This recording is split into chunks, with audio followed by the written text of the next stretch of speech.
Hello student, how are you. Welcome to SST की पाठशाला। आज के क्लास में हम लोग डिस्कस कर रहे हैं chapter 4 history, class 9 forest society and colonialism. तो वे वही सेम रहेगा, हम लोग का इंटरेस्टिंग वे में इस चैप्टर को कवर करेंगे और ट्राई करेंगे कि इस चैप्टर के रिगार्डिंग जो भी डाउट हो, जो इंपॉर्टेंट क्वेश्चन हो, उसको हम लोग कर ले। और इसके साथ साथ इस वीडियो के बाद आपका क्वेश्चन आंसर वीडियो आएगा। तो चलिए बिना किसी देरी का स्टार्ट करते हैं। इस चैप्टर में ट्राई ये रहेगी कि हर एक टॉपिक, हर एक पॉइंट को आपको समझाया जाए। जैसा कि हम जानते हैं चैप्टर का नाम है forest society and colonialism. Forest society यानी कि यहाँ पर टोटल हम वो बात करेंगे कि फॉरेस्ट में कौन सी सोसाइटी रहती है, कौन सी कम्युनिटी रहती थी, और एक कॉलोनिज्म क्या था, कैसे कॉलोनिज्म जो है वो अफेक्ट किया, प्रभावित किया फॉरेस्ट और उससे रिलेटेड रहने वाले लोगों को।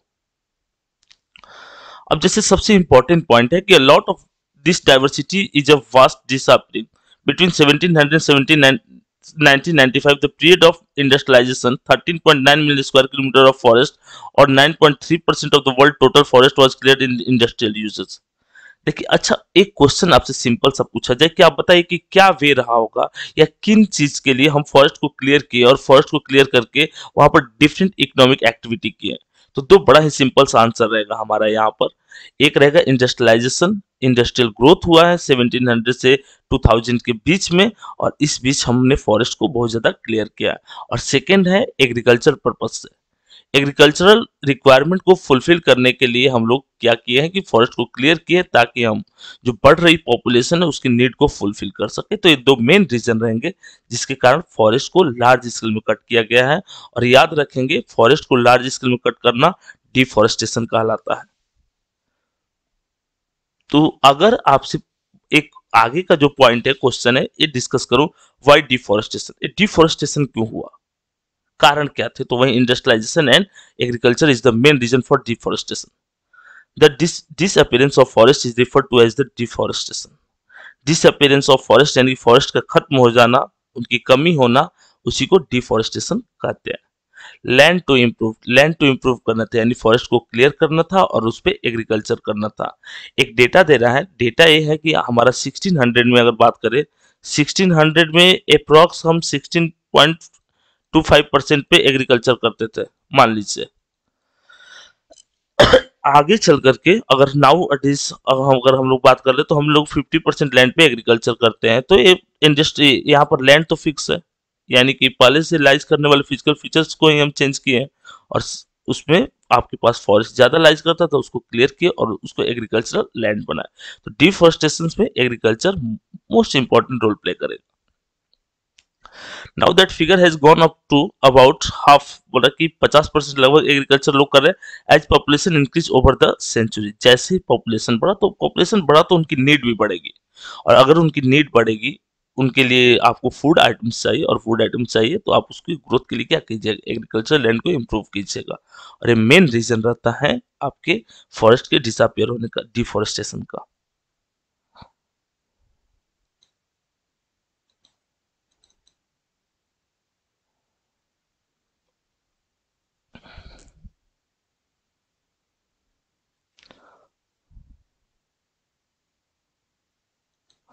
अब यहाँ देखो, आप अब यहाँ पर देखेंगे कि अगर कॉलोनिज्म आया तो ब्रिटिशर्स ने किन चीजों को प्रमोट किया, किस तरह के क्रॉप्स को इंडिया में उगाने की कोशिश की। अब यहाँ पर the production of commercial crops like jute, sugar, feet and cotton, the demand for this crops increase in 19th century. अच्छा, वो कौन कौन से क्रॉप्स थे जिसकी डिमांड बढ़ी थी ब्रिटिशर्स के टाइम पीरियड में? वो था जूट, शुगर, व्हीट और कॉटन। कॉटन क्यों? क्योंकि कॉटन जो था, इंडिया जैसे फाइन क्वालिटी का कॉटन पूरे वर्ल्ड में नहीं उगाया जाता था। व्हीट इसेंशियल गुड्स था। ब्रिटेन की पॉपुलेशन कंटिन्यू बढ़ रही थी, पूरे यूरोपियन सोसाइटी की पॉपुलेशन बढ़ रही थी, एग्रीकल्चरल लैंड उनके पास उतनी ज्यादा है नहीं, इसीलिए वो अपने कॉलोनियल नेशन पे डिपेंड हुए अपनी एग्रीकल्चर की रिक्वायरमेंट को फुलफिल करने के लिए। शुगर और शुगर केन, जूट, जूट भी one of the precious metal, उस समय वन ऑफ द प्रीसियस आपके फाइबर्स होते थे। अभी भी, आजकल भी अगर हम बात करें तो एरिस्टोक्रेट्स, अपर क्लास जो जूट की चीजें प्रीफर करते हैं ज्यादा। These crops increased in 19th century Europe, where food grains were needed to be feed the growing urban population and raw materials were required for industrial uses. जैसे जो Europe की population बढ़ रही थी उसके नीड को फुलफिल करने के लिए यहाँ पर क्या रिक्वायर्ड थे, यहाँ पर रिक्वायर्ड थी फूड ग्रेन्स की, और फूड ग्रेन्स वो इंडिया से कवर करते थे। सेकेंड पॉइंट, वैसी इंडस्ट्री जो अपनी प्रोडक्शन के लिए एग्रीकल्चर पर डिपेंड रहती है, वी ऑल्सो नो दैट कि this type of industries known as agro based industries. तो एग्रो बेस्ड इंडस्ट्रीज के लिए रॉ मटेरियल्स और उसके साथ साथ यूरोपियन सोसाइटी के लिए जो फूड आइटम्स थे वो प्रोवाइड करते थे हम लोग, और इसीलिए इंडिया यूरोप के लिए, स्पेशली इंग्लैंड के लिए बहुत ज्यादा इसेंशियल था हर मायने में। सेकेंड अगर देखें तो early 19th century the colonial state thought that forest were the unproductive. Early 19th century का मतलब हम 1820 रख सकते हैं कि ईयर। 1820 तक ब्रिटिशर्स को लगने लगा कि फॉरेस्ट जो है अनप्रोडक्टिव है। क्यों अनप्रोडक्टिव है? क्योंकि फॉरेस्ट से उनका रेवेन्यू नहीं आ रहा है। अगर फॉरेस्ट को क्लियर कर दिया जाए और उससे हम रेवेन्यू, उसको हम एग्रीकल्चरल लैंड बना देंगे तो उससे मेरा रेवेन्यू आ जाएगा, इसीलिए ब्रिटिशर्स अनप्रोडक्टिव मानते थे। एक बात माइंड में ये भी लॉक करके हम लोग चलेंगे कि जो ब्रिटिशर्स अभी इसको अनप्रोडक्टिव मानते हैं, आगे चल करके फॉरेस्ट उनके लिए बहुत ज्यादा प्रोडक्टिव और इसेंशियल आइटम हो जाएंगे। क्यों हो जाएंगे, आखिर ब्रिटिशर्स को किस चीज की रिक्वायरमेंट हुई, आगे के पॉइंट में देखेंगे हम लोग। They were considered to be the wilderness that had to be brought under the cultivation so that the land could be yield agricultural product and revenue and enhance the income of the state। बोला कि land को अगर agriculturally active कर देंगे तो उससे state का income बढ़ेगा और उससे रेवेन्यू जनरेट होगा। So between 1880s and 1920s, एक बात हमेशा यहाँ पर देख लीजिए, 1880s और 1920s है, कल्टिवेटेड एरिया 6.7 मिलियन हेक्टेयर्स, ये काफी ज्यादा बड़ा था। 6.7 मिलियन हेक्टेयर आपके कल्टिवेटेड एरियाज हो गए थे 1880 से 1920, यानी कि 40 साल के अंदर में 6.7 मिलियन हेक्टेयर आपके कल्टिवेटेड एरिया हो, जो कि एक बहुत बड़ा एरिया माना जाएगा। ठीक है, काफी ज्यादा एरिया बड़ा था।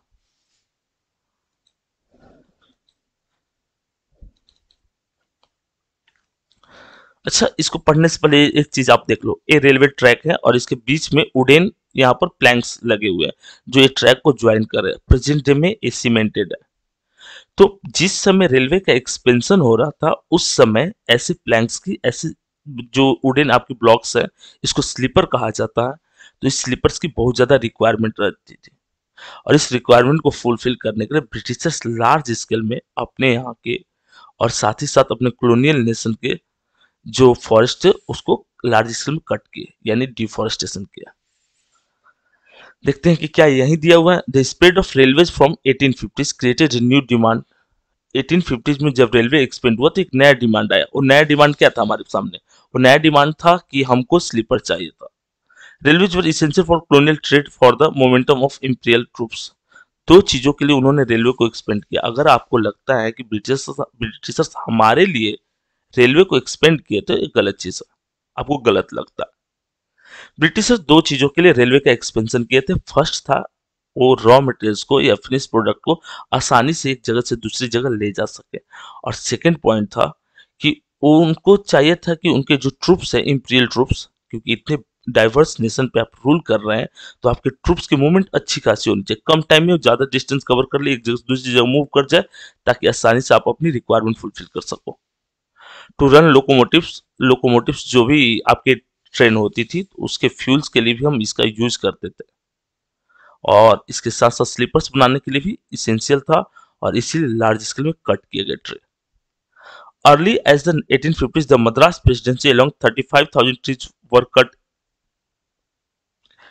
Annually for the requirements of sleepers. Sleepers की रिक्वायरमेंट को फुलफिल करने के लिए अप्रॉक्स 35,000 ट्रीज कट किए गए। मतलब आप समझ सकते हैं कि कितना ह्यूज डिमांड था इसका। To individual to supply the requirement quantities this, बोल रहा है कि बहुत ही ज्यादा रिक्वायर्ड था और इसीलिए लार्ज स्केल में कट किया गया फॉरेस्ट को।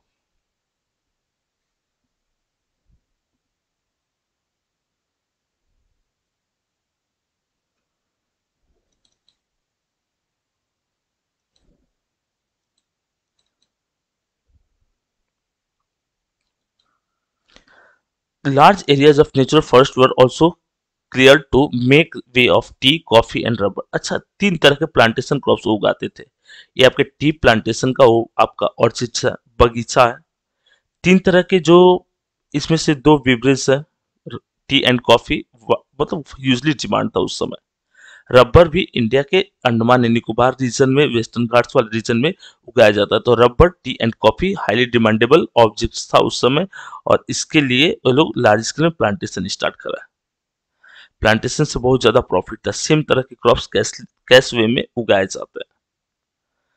Europe growing need for these commodities, the control government took over the forest and gave vast areas to European planters at 1850s के बाद ब्रिटिशर्स थोड़ा लिबरल हो गए, किनके लिए? अपने यहाँ के लोगों के लिए, और उनको बहुत बड़ी एरियाज दिए। किस चीज के लिए? कल्टीवेशन करने के लिए।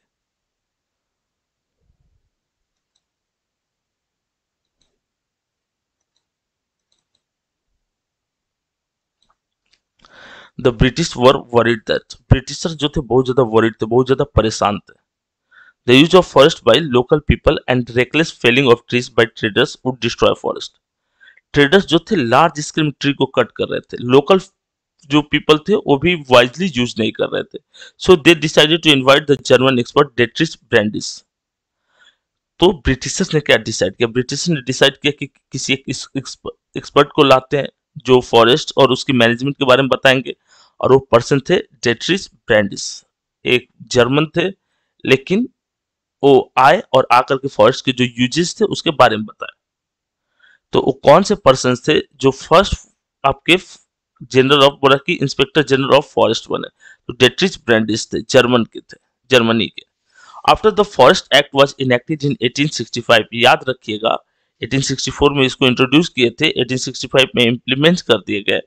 It was amended twice in 1878 and 18 इन 1927। तो यहाँ देखिए 1865 एक तो पॉइंट हमारा यहाँ पर हो गया। नेक्स्ट वन इज 1878, ठीक है। थर्ड वन इज 1927, ठीक है। इस 3 बार अमेंडमेंट किया गया फॉरेस्ट एक्ट को, नए नए लॉ इंट्रोड्यूस किए गए। The 1878 act divided the forest into 3 categories. Forest को कितने पार्ट में डिवाइड कर दिया गया? फॉरेस्ट को 3 पार्ट में डिवाइड कर दिया गया। यहाँ पर देखोगे आप, फर्स्ट जो है ये है आपका रिजर्व फॉरेस्ट, इसमें कोई नहीं जाएगा, एंट्री एकदम बंद है। सेकंड जो फॉरेस्ट है ये मिडिल फॉरेस्ट होता था, ठीक है, और इसमें अगर आपको एंट्री करना होता था तो ब्रिटिशर से परमिशन लेकर के एंट्री कर सकते थे। And last one is a part of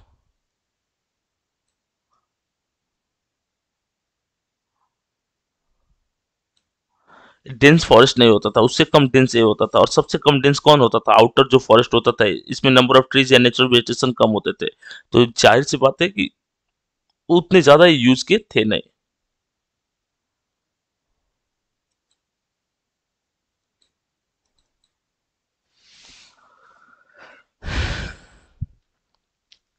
अगर फॉरेस्ट एरियाज की बात करें तो लोग जो है वहां के रूट्स, लीव्स और फ्रूट्स यूज करते थे। जैसे फ्रूट्स और इसके साथ साथ बहुत सारे ट्यूबर्स, न्यूट्रिशन ये सब खाते थे। मानसून से पहले ऐसा रीजन था, पूरा नदर्न इंडिया की बात करते तो ये अपने इरिगेशन के लिए मानसून पर डिपेंड रहते थे। Like yokes and ploughs, bamboo makes excellent fence and is also make to basket and umbrellas. Edible items के अलावा ऐसे सारे नॉन एडिबल आइटम्स भी थे, लेकिन उसके भी यूजेस थे। जैसे बैम्बू से हम लोग बास्केट या फेंसिंग करते थे।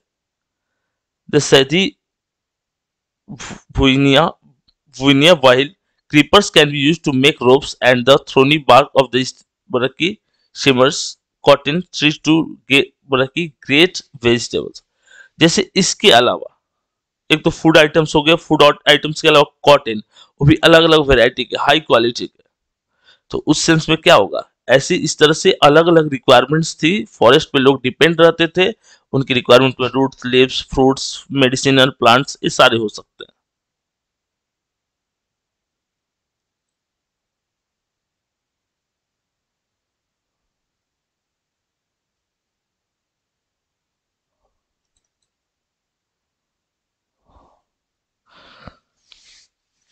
अच्छा एक पॉइंट है यहाँ पर, how did forest rule affect cultivation. अच्छा ये फॉरेस्ट रूल जो था वो कैसे कल्टीवेशन को अफेक्ट कर रहा था? इसके लिए कि one of the major impact of European colonialism on the practice of shifting cultivation. Shifting cultivation को ब्रिटिशर्स ने बैन कर दिया और उसके बदले में परमानेंट सेटलमेंट लाया। Who introduce permanent settlement? Mind में लॉक कर लोगे, 1793 में लॉर्ड कॉर्नवालिस ने इंट्रोड्यूस किया था। तो परमानेंट सेटलमेंट के अकॉर्डिंग आप जो आपका झूम कृषि था आप उसको नहीं कर सकते, यानी कि एग्रीकल्चर एग्रीकल्चर करने के लिए आप अपने प्लेस को नहीं चेंज कर सकते।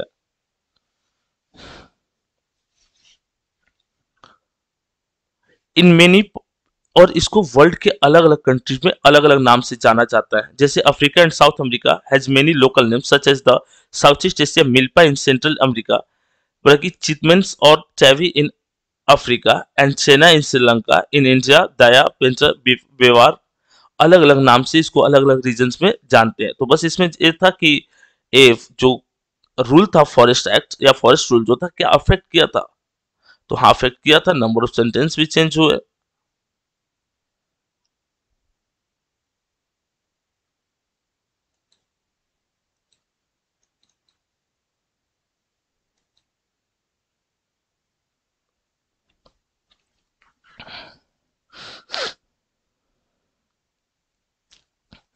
अच्छा, जब से फॉरेस्ट एक्ट नहीं आया था तो लोग जंगल में शिकार करने जाते थे, राजा स्पेशली, जैसे कि हम लोग बहुत सारी मूवीज ये सब में भी देखे हुए हैं। And other animal had been part of the culture of the court and the nobility और सेंचुरीज। पहले क्या होता था, नोबल लोग या मुगल प्रिंसेस ये सब लोग हंटिंग करने जाते थे, but under colonial rule the skill of hunting, but many Mughal, बहुत सारे जो मुगल प्रिंस थे ये सब क्या किए थे, कॉलोनियल रूल के अगेंस्ट में उन्होंने एक एक अपना व्यू रखा, ठीक है। वो क्या करने, हंटिंग करने जाते थे, लेकिन जब से कॉलोनियल रूल आया तो हंटिंग को बैन कर दिया गया, यानी कि रॉयल फैमिली के लिए बहुत बड़ी प्रॉब्लम वाली बात थी। Increase to such and extent that various species became almost extinct. अगर हम इनके साथ प्रॉपरली ट्रीट नहीं किए तो एक्सटिंक्ट कर जाएंगे, सर्वाइव नहीं करेंगे।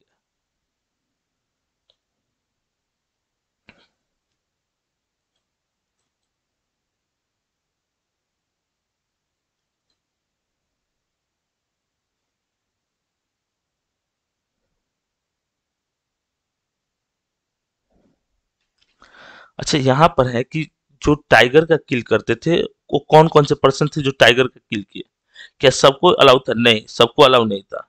यहाँ पर आप देख लो, ठीक है, 80,000 टाइगर मारे गए, 1,50,000 लियोपार्ड मारे गए और 2 लाख लगभग वुल्स मारे गए, ठीक है। 1875 से लेकर 1925 तक ग्रेजुअली द टाइगर, और इतना लार्ज स्केल में अगर हम किसी भी एनिमल का लार्ज स्केल में हंटिंग करेंगे तो क्या हो जाएंगे, खत्म हो जाएंगे। लेकिन यहाँ पर 80,000 टाइगर को मारा था, उसके बाद 1,50,000 लियोपर्ड्स को, और 2 लाख यहाँ पर वुल्व्स को मारा था। तो इस तरह से लार्ज स्केल में अगर आप हंटिंग कीजिएगा तो ऐसे एनिमल जो है एक्सटेंड कर जाएंगे। The Maharaja of Surguja alone shot 1157, अकेले एक महाराजा ने 1157 टाइगर मारते and 2000 leopard of 1957।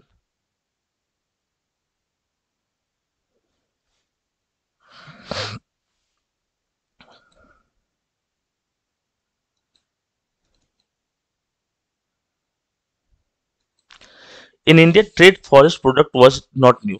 But from the medieval period onwards, we have records Adivasi community trading elephant.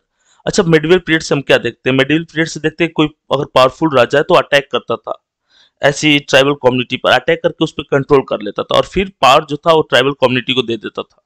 बस ट्राइबल कम्युनिटी को एक चीज करनी रहती थी, जो फर्स्ट प्रोडक्ट था वो राजा को देनी रहती थी। Silk, ककुन्स, Ivory, bamboo, spices, fibre, cases, gums, इस सारी चीजों का यूज, हम इस इन सारी चीजों के रॉ मटेरियल्स के लिए हम लोग फॉरेस्ट या उसके मतलब अलग जो पार्ट हुआ उस पर डिपेंड करते हैं। बहुत सारी कम्युनिटी थी, नोमैडिक कम्युनिटी, जैसे बंजारा, वो मूव करके एक जब वो एक जगह से सेटल नहीं रहते, वो मूव कर करके के अपना जीवन यापन करते हैं।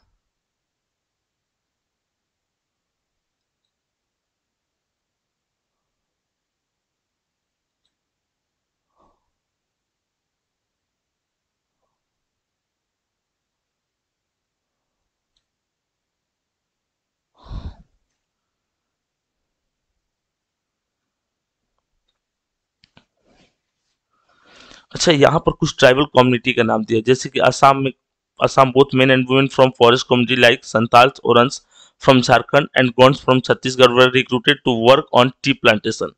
ये जो यहाँ के ट्राइबल कम्युनिटी थी, इनको किस चीज के लिए रिक्रूट किया गया? इनको टी प्लांटेशन या टी गार्डन में वर्क करने के लिए रिक्रूट किया गया। अच्छा, बस्तर की बात करें, जैसे मान लो ये छत्तीसगढ़ है,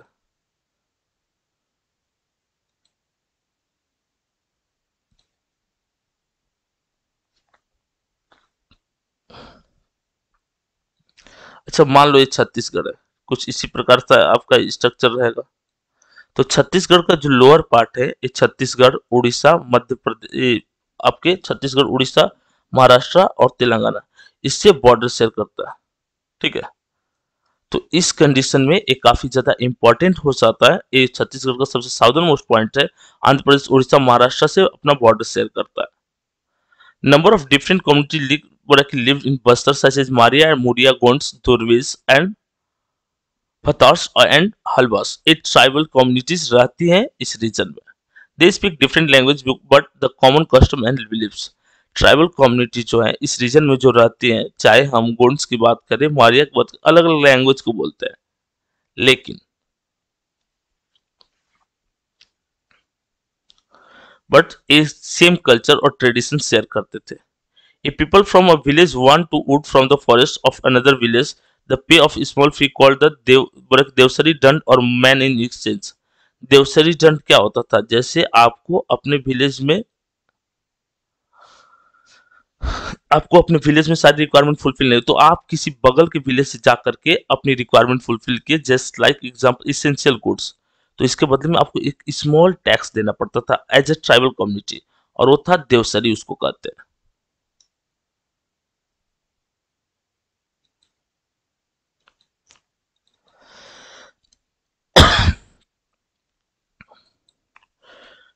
People began and gathered to council in bazaar and the festival whatever the headmen of several villages were assembled।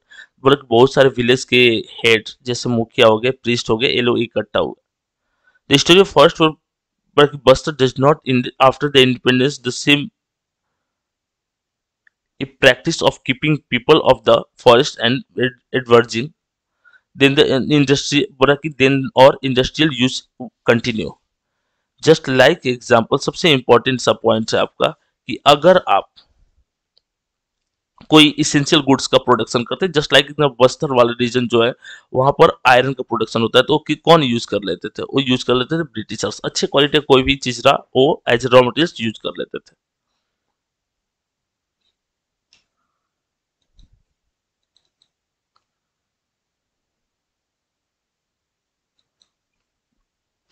The colonial power in Indonesia were the Dutch. अब यहाँ पर फोर्थ पॉइंट जो हम लोग देख रहे हैं कि colonial पावर जो था इंडोनेशिया में, इंडोनेशिया क्या है? साउथ ईस्ट एशियन कंट्री है। वहां पर colonial पावर किसके पास? डच के पास था। जैसे ब्रिटिशर्स ने फर्स्ट एक्ट लाया इंडिया में, उसी तरह से डच भी वहां पर फर्स्ट एक्ट इंट्रोड्यूस करेंगे। The wood cutters of Java, जंगल है तो जंगल में हर कोई लकड़ी काट नहीं सकता, इसके लिए स्पेशलिस्ट आपके वीवर्स चाहिए, और वो थे वहां की कलंग्स कम्युनिटी।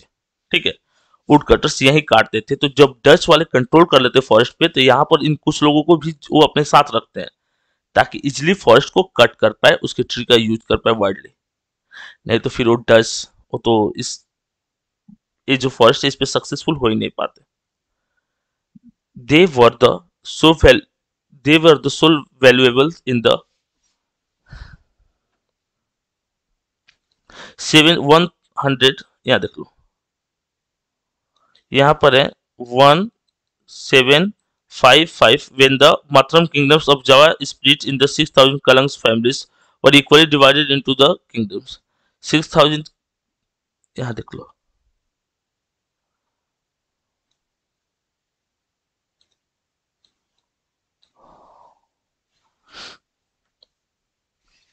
ठीक है। 1715 when the Matram kingdoms Java split 6000 Kalangs family। यानी जो कलंग कम्युनिटी थी, who were Kalangs? Kalangs were the woodcutter community in Java, Indonesia. तो वो जो थी दो पार्ट में डिवाइड होगी, दो अलग अलग किंगडम है, वो उनके लिए काम करते थे, क्योंकि हर राज्य को टिम्बर चाहिए, और टिम्बर की रिक्वायरमेंट फॉरेस्ट से करते थे।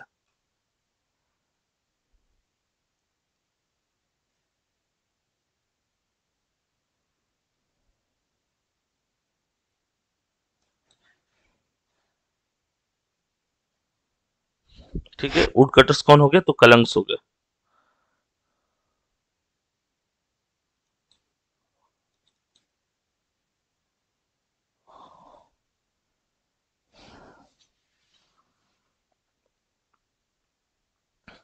अच्छा, डच वाले किए क्या थे?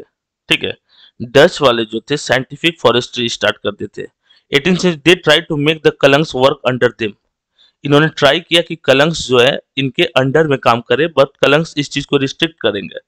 ठीक है, फॉर द जोना but the uprising was suppressed. Uprising जो था वो मतलब रिवोल्ट को आगे बढ़ने से पहले ही रिप्रेस कर दिया डच। साइंटिफिक फॉरेस्ट्री क्या होता था? बोला कि became important to control territory and just people. The Dutch enacted from Java is in Java restricting villages across the forest. Now would only cut the specified purposes. जैसे forest को अगर cut करना है, साइंटिफिक फॉरेस्ट्री का मतलब क्या होता है? अगर हमको फॉरेस्ट को कट करना है तो हम प्रॉपर रीजन रखेंगे कट करने का, और उसके बदले में दूसरा नया पेड़ भी, नया जो ट्री रहेगा उसको भी प्लांट करते हैं। तो इस तरह से उन्होंने बैलेंस किया इंडोनेशिया का जो फॉरेस्ट था उसको।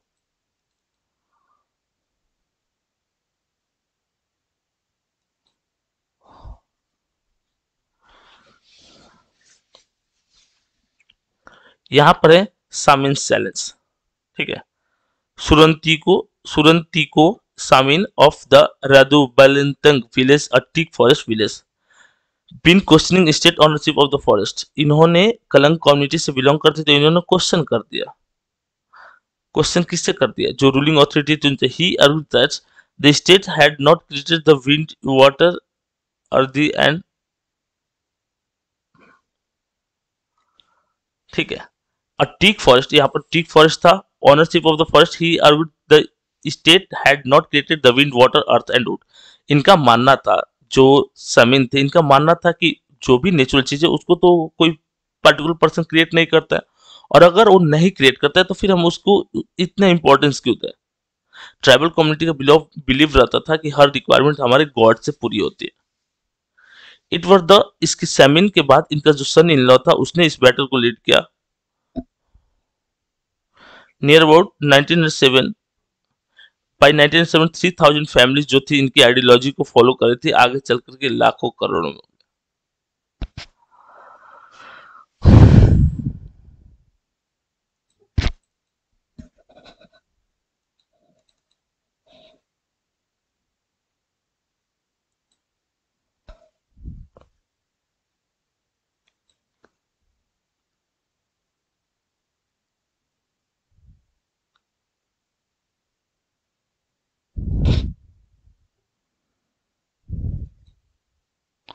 देखिए, वॉर एंड डिफोरेस्टेशन में क्या हुआ? कंट्रोल किसका था इंडोनेशिया के फॉरेस्ट पे? तो इंडोनेशिया के फॉरेस्ट पे डच का कंट्रोल था। जापान जो कि ओपोनेंट ग्रुप में था, अटैक जब इस पे किया तो डच लोग उस फॉरेस्ट में आग लगाकर भागना स्टार्ट किया ताकि जापानीज आर्मी से वो बच सके। तो वर्ल्ड वॉर जो था एक बहुत ही ग्रेट इम्पैक्ट डाला। The first world war and the second world war had a major impact on the forest in India. Working plants were abundant at the time and the forest department cut trees freely to meet British war needs. Britishers के war के need को fulfil करने के लिए large scale में tree का plantation था। Second point है, in Java just before the Japanese occupied the regions the Dutch followed the scorched earth policy, destroying the land, burning huge piles and giant teak logs that they could not or fall the Japanese hands। बोला कि नहीं चाहते थे कि Japan वालों के हाथ में ये जो वुड और उसे रिगार्डिंग जो भी मटेरियल से वो लगे, और इसके लिए वो बर्न करके जलाते हुए आगे भागे।